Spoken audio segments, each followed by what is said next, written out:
Kendall, you caught the ball out of the backfield several times in that game on Saturday. Just how much more comfortable do you feel doing that now compared to, say, this time a year ago? I would say I'm very comfortable. You know, we had a big off season just working with the quarterbacks, all the running backs, really just trying to put ourselves in position to, you know, just get comfortable with that game. So at the end of the day, we want to be a force in multiple different aspects of the game. So, you know, I'm super comfortable with the aspect, and I'm super excited that, you know, we can open the offense in multiple dimensions.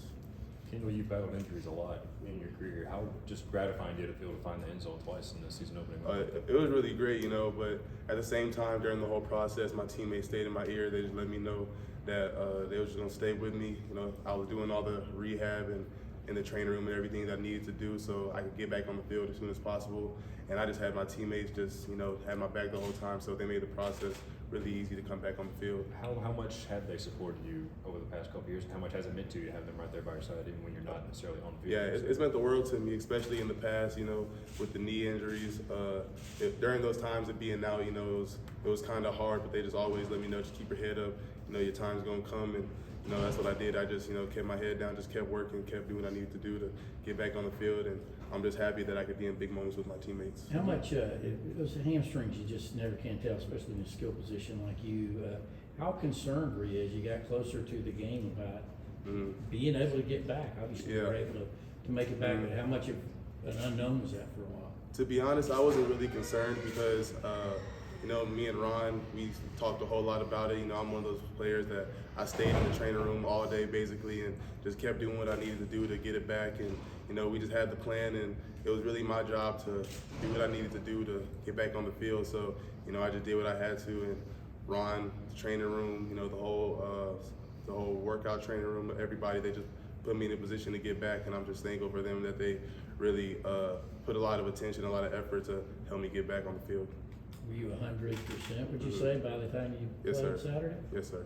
When you're battling injuries and going through that rehab, like, is there anything that you were able to work on, even if you weren't able to go at full tilt? Yeah, definitely. I was still able to do most of the like the leg workouts and the upper body workouts, and even to do some running on the side, just trying to stay in shape, keep my body right. And, you know, at the end of the day, I still wanted to be ready and in shape by the time the season got there. I didn't want to have to, you know, play catch up. So, you know, like I said, Coach Sinclair and everybody in the weight room and the training room, they just helped me, you know, with conditioning, keeping my body ready, everything like that to, you know, stay ready for the field. Coming from that perspective, what kind of things have you been telling Andrew Paul now that he's in the early parts of his rehab process? Oh, I let him know that, you know, at this point, he just has to trust the training room. You know, Ron and them, they've dealt with multiple injuries like that, so they definitely know what it takes to get back on the field. And, you know, I can understand, I can relate to being out and, you know, not being able to play. So I just let him know, just keep doing what you have to do, just, you know, keep God with you, and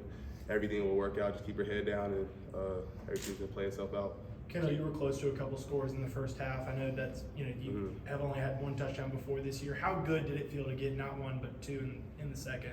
It felt great, to be honest, but at the end of the day, if you look back on the plays, it was really, you know, key blocks made, especially on the pass. Reed Gilbert and Marcus Rosemead, you know, plays like that, they kind of set it up and opened up the holes that allowed me to be able to get in the end zone. So, you know, after the end zone, I made sure I got right back to my teammates and, you know, slapped them on the helmet, thanked them, because, you know, at the end of the day, especially as a running back, we really can't do anything unless, you know, everything else, you know, works itself out.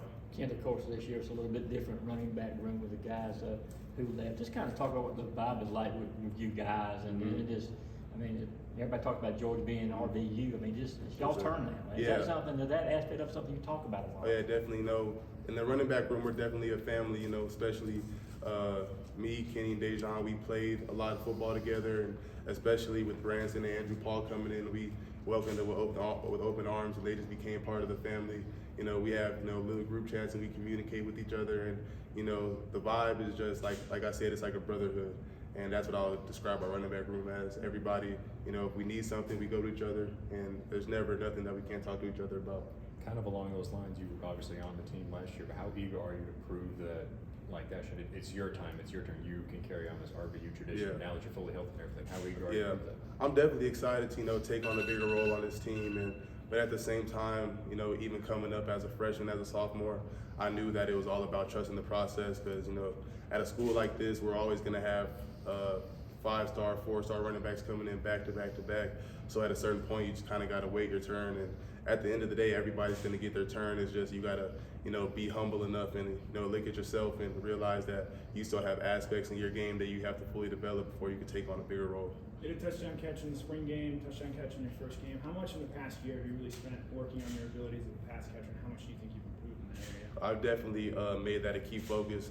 Talking with Coach McGee, I let him know that was one aspect that I wanted to work on, because coming in out of high school, I felt like, high school I didn't really catch the ball. It was mostly, just running the ball. So coming in, I let him know that I want to, by the time that is my time to, move on, I want to be the complete back in all areas. And he's worked with me, countless times during the off season, just trying to put me in those deep ball situations or those coming out the backfield situations. And I'm just thankful that, I have a coach that, is willing to put effort for me to be able to help make my dreams happen. What's this week been like, knowing that you guys had a pretty complete game last week, and you have a different type of opponent this week?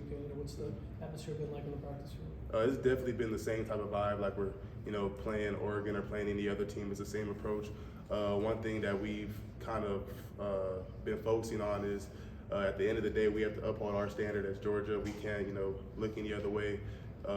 We have to make it our job to keep the standard alive and keep those physical Tuesday, Wednesday practices, because at the end of the day, those practices are what build Georgia football. Those, we call it Bloody Tuesdays, and we come out there and it's just bloodbath, team run, and periods like that. Those are periods that build Georgia football. So we're still attacking this week, and every day we're practicing hard because we want to be the best team, and I believe that we have everything we need. The players, the coaches, and we trust the coaches to make that happen. So we're just taking this hungry as ever.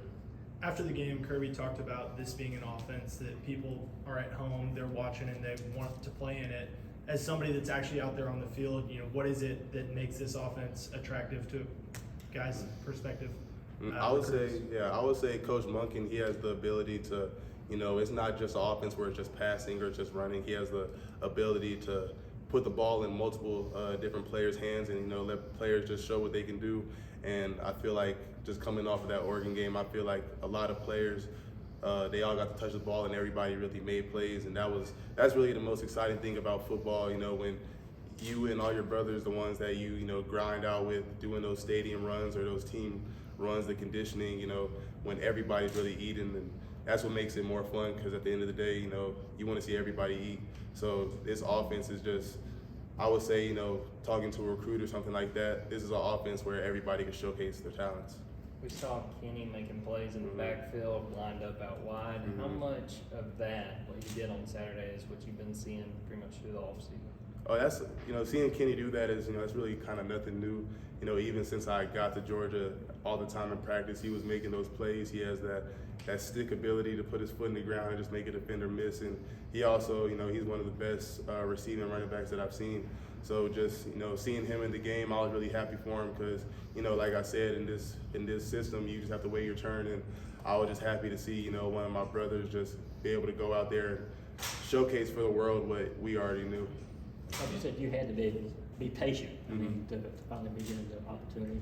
Were there times the first couple of years, I know the injuries kind of had a little bit to do with it, but did you find your own patience kind of wearing thin? You kind of had to talk to somebody, said, hey, look, I got that. Yeah, I wouldn't really say it wore thin because, I had James Cookins and Amir White in front of me, and, those are both great backs. And, just watching them practice and just seeing how comfortable they were in the game time, a lot of the comfort they had were things that I was nervous about, like when it came to pass blocking or catching out the backfield or just, getting the reads throughout the defense. And you kind of have to look yourself in the mirror and like decide like, okay, are you really ready to be, the number one or, ready to have that main role? So I kind of just, took my opportunities and tried to do the most that I could do with them. But at the end of the day, I still knew that I had things to work on to be able to become the back that I wanted to be. How much better do you feel you read defenses now when you're lining up in the backfield? Does it come natural now? You still kind of, depending on somebody else to kind of help guide you, you know what's going to happen? No, I feel very confident now. Everybody, once we get the offense set and everything, it's just working with Coach McGee and in the running back room, he always kind of emphasizes being able to do that even before the points made or anything like that. If you can know the play before, you know, it really even happens, and that's when you can really elevate your game. So I would say I'm very confident because now I can just, you know, kind of relax instead of having to worry about everything, you know, my job or anything. I can kind of just relax and just play my game. Your rushing touchdown on Saturday, can you sort of walk me through what you saw in that play? A pretty nifty cutback there to score. Really, you know, we got the ball, and one thing that in the running back room we emphasize is you got to be able to make first level reads. So, you know, just got the ball and saw, you know, the cut to be made, and once I made the cut, I just saw green grass, and you know that's definitely a great feeling because, you know, once you get that open space, all you got to do is just go take it. So, you know, the line, they did what they had to. They opened up the hole, and it was just my job to, you know, finish it. And I'm just, you know, thankful for the line that we have because those guys are the same guys that every day they're out there battling against some of the best D-line in the country every day, just working and working and working, and we just make each other better. What have you seen from Dejan so far this fall? Dejan, I would say he's somebody that, you know, he's definitely one of those runners that he'll definitely catch you by surprise, you know what I mean? Like, he'll come in, he's one of those, he'll slide through the defense, he'll make those cuts, make somebody miss the receiving game. I would say our linebackers probably fear Dejan most because he has that quick little twitch to him. And, you know, Dejan's game, I just love seeing the way that it's elevated since we got here and just being able to see everybody's game elevate. But, you know, Dejan, I think Dejan's a really special player, and, you know, I'm glad that he's in a running back room like we have to, you know, be a part of our family. Outside the numbers, is there any measuring stick that you guys, especially in the running back room, hold yourselves to make sure you're improving every week, like something on film or anything that maybe a lot of people won't notice? I would say just holding the standard of Georgia running backs. A lot of Georgia running backs have, you know, were in the past and have really set the standard for, you know, Georgia football as a whole. So we just want to kind of follow in that lineage and just uphold the standard, just keep that title of RBU. And you just mentioned Zeus and James Cook. Have they hit you up with any advice to start the season yet or not yet? I know they already, you know, before the games, they, you know, put us, we're all under like a little group chat. They text us and like, it's game time, it's time to go.